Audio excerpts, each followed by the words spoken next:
मित्रांनो, बऱ्याच जणांना प्रश्न पडला असेल, हा जीएनजी काय असतो, पहिल्यांदा ऐकलं असेल याच्यामध्ये. काळजी करू नका, अशा 7 जनरेशन झालेले आहेत. मग आता पहिल्यांदा बघा तुम्ही कुठल्या जनरेशन मध्ये वाढता, पण आता हे जनरेशन काय असतात ते आधी थोडं समजून सांगायचं मी थोडक्यात प्रयत्न करतो याच्यामध्ये. ओके, आता हे जर असतं जनरेशन, तर याच्यामध्ये जी पहिली जनरेशन होती ना त्याला बोलतात द सायलेंट जनरेशन. मग ही कधीपासून होती, तर 1928 पासून ज्यांचा जन्म 1945 पर्यंत आहे ना, ह्या सगळ्या लोकांना बोललं जातं द सायलेंट जनरेशन.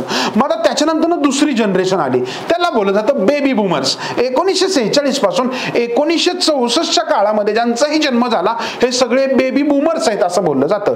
मग त्याच्यानंतर आली पुढची तिसरी जनरेशन, त्यालाच म्हणतात जनरेशन एक्स. म्हणजे 1965 पासून 1980 मध्ये ज्या लोकांचा जन्म आहे त्या लोकांना बोललं जातं जनरेशन एक्स. त्याच्यानंतरची चौथी आपली जनरेशन आहे त्याला बोललं जातं मिलेनियल्स किंवा जनरेशन वाय. नॉर्मली 1981 पासून 1996 मधले, म्हणजे आताच्या काळामध्ये ज्यांनी जास्त स्ट्रगल केलेला आहे ती जनरेशन. याच्यामध्ये अगदी मी पण ह्या मिलेनियल जनरेशन मध्ये मोडतो. त्याच्यानंतर जी 5वी जनरेशन आहे त्याला बोललं जातं जनरेशन झेड, जी 1997 पासून 2012 पर्यंत ज्यांचा जन्म झालाय त्यांना ह्या कॅटेगरीमध्ये मोडलं जातं.